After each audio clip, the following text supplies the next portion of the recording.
Hi friends, welcome to சபா சுவை. இன்றைக்கி வல்லாரக்கீரையை பயன்படுத்தி சட்னி எப்படி செய்யறதுன்னு பார்க்கலாம். கீரையை மண் இல்லாமல் நல்லா அலசி எடுத்துக்கோங்க. காம்பு பகுதியை கண்டிப்பாக கிள்ளிடுங்க. சின்ன வெங்காயம் ஒரு 15, 4 பல் பூண்டு, புளிப்புக்காக ஒரு தக்காளி, வரமிளகாய் உங்களுக்கு தேவையான அளவுக்கு சேர்த்துக்கோங்க. கருவேப்பிலை கொஞ்சம், அப்புறம் கொஞ்சமாக தேங்காய். ஒரு கடாயில் 1 ஸ்பூன் நல்லெண்ணெய் விட்டு அதில் நம்ம க்ளீன் பண்ணி வச்சுருக்க வல்லாரக்கீரையை போட்டு வணக்கிக்கோங்க.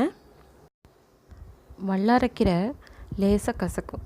இப்படி வணக்கும்போது அந்த கசப்பு தெரியாது. 2 நிமிஷம் வணக்கினா போதும். வல்லாரக்கீரை பார்த்திங்கன்னா ஞாபக சக்தி அதிகப்படுத்தும். ஜீரண உறுப்புக்கு ரொம்ப நல்லது. குழந்தைங்களுக்கு கண்டிப்பாக வாரம் ஒரு தடவை செஞ்சு கொடுங்க. கீரை வணங்கிருச்சு. இதை வேறு பாத்திரத்துக்கு மாற்றிக்கலாம்.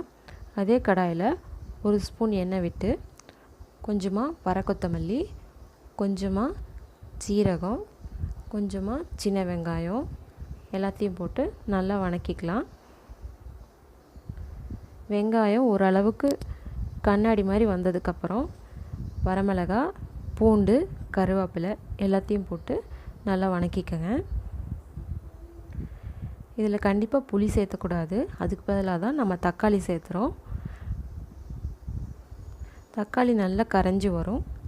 கரைஞ்சி வந்ததுக்கப்புறமா உங்களுக்கு தேவையான அளவுக்கு தேங்காய் சேர்த்துக்கோங்க. நான் ஒரு 3 ஸ்பூன் தேங்காய் சேர்த்திருக்கேங்க. இதுக்கு மேலே தேங்காய் சேர்த்துனா நல்லா இருக்காது. இதை ஒரு 5 நிமிஷம் வணக்கிட்டு ஸ்டவ் ஆஃப் பண்ணிக்கோங்க.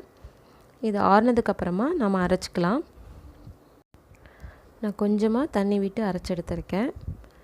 இதை கடுகு உளுத்தம் பருப்பு போட்டு தாளிச்சிக்கோங்க. உங்கள் வீட்லேயும் இந்த சட்னியை கண்டிப்பாக ட்ரை பண்ணுங்கள். எல்லாருக்கும் ரொம்பவே பிடிக்கும். மறக்காமல் நம்ம சேனலுக்கு சப்ஸ்கிரைப் பண்ணுங்கள். தேங்க்யூ.